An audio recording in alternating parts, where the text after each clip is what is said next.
Новоафонский мужской монастырь святого апостола Симона Канонита – одна из религиозных достопримечательностей Абхазии. В 1924 году, во времена большевистской власти, монастырь был закрыт за контрреволюционную агитацию. В годы советской власти грандиозное архитектурное строение использовалось как склад и туристическая база отдыха. В 1994 году началось возрождение монастыря. Вместе с тем существовала давняя проблема. В 70-е годы прошлого столетия дренажная система монастыря была завалена одной из обвалившихся опорных стен, в результате чего вода стала поступать в подвалы собора, разрушая фундамент и стены. Проблема, которая существовала долгие годы, нанесла значимый удар на внутреннюю отделку храма. Была крайняя необходимость восстановления дренажной системы.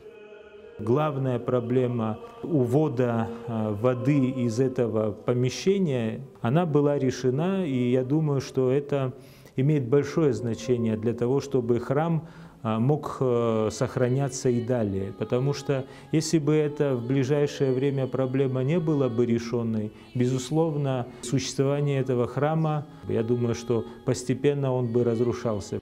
В 2008 году для решения данного вопроса были приглашены специалисты Южной строительной компании, благодаря которым дренажная система была восстановлена, а подвалы храма были осушены.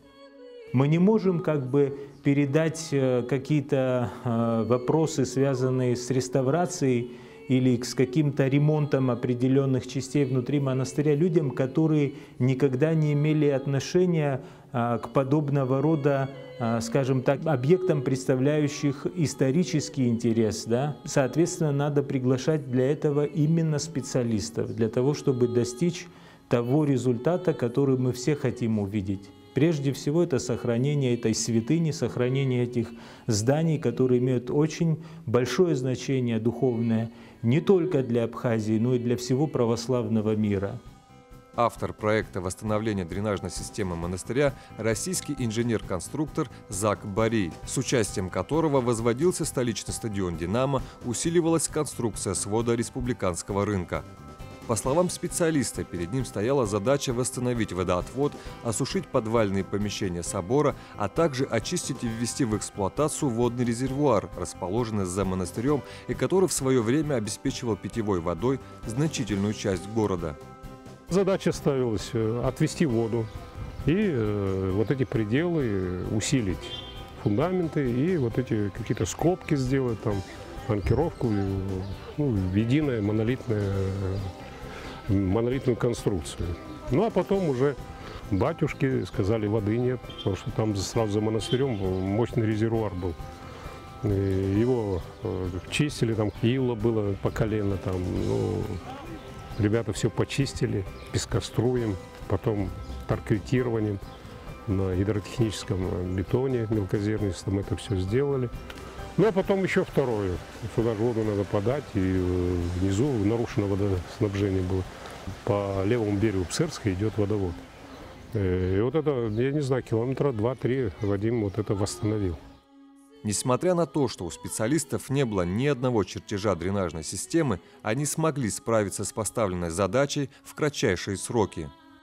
В советское время были потеряны вся эта конструкция всех этих дренажных систем, да, и как-то было тяжело, так сказать, вникать, находить места, где происходили вот эта утечка воды.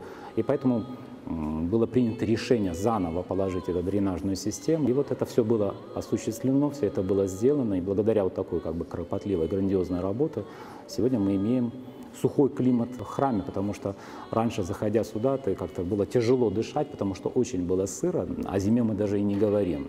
Это было и летом тоже, да. Сегодня же, заходя, мы можем радоваться тому, что, в принципе, вот такие метаморфозы положительные произошли с нашим собором. Долгое время угроза для храмовой росписи исходила не только от затопленного подвала, но и сверху. Кровля собора протекала при малейшем дожде. Сегодня проблемы с сыростью решены, осталось восстановить уникальную роспись. То, что мы сегодня видим, эти разрушения фресок, это, конечно же, основная причина их нарушения – это вода, которая долгое время стояла в наших подвальных помещениях. И поэтому сегодня живопись начинает дышать уже таким не влажным, а таким сухим воздухом.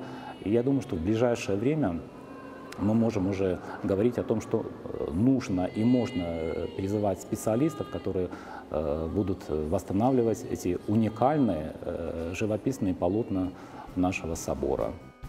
В интервью опытный российский инженер-конструктор Зак Бари отметил, что за те работы, за которые берется ЮСК, взялись бы немногие. По его словам, у строительной компании достаточно не только технический ресурс, но и самое главное – есть коллектив профессиональных специалистов. Также он уверен, что все объекты, которые возводились или восстанавливались Южной строительной компанией, отвечают всем необходимым стандартам. Отдельно Зак Бари отметил, что в сравнении с Россией производимые работы ЮСК обходятся в разы дешевле. По деньгам, я думаю, не думаю, уверен, Матова даже в проигрыше был. Там, знаете, я вообще анализ сделал и подал и прошлому руководству, и сейчас. Если сейчас строитель рентабельность 40-60%, никто и не берется. Ну, Матову, я думаю, брался вообще, не в ущерб, но рентабельность была ниже предельного, 5-7%. У него на первом месте была не показушность, а он хотел что-то сделать для Абхазии. Я его не перехвалю, у нас и спор, и все прочее. Там, ну, он человек дела и хотел себе, конечно, как любой человек, руководитель фирмы, хотел имидж ЮСК сделать. И стоимость проектных работ, и стоимость подрядных работ, я думаю, в России эти же объекты сделали бы в 2-3 раза дороже. Это я уверен на любом уровне, пусть и эксперты там что угодно говорят. Я уже 44 года, 45-й год работаю, просто знаю. Ежегодно собор Святого Пантелеймона посещают тысячи паломников. В свое время среди посетивших монастырь были святой император Николай II, великие князья Михаил Романов и Алексей Александрович, писатели Антон Чехов и Максим Горький. Работа очень была длинная, кропотливая.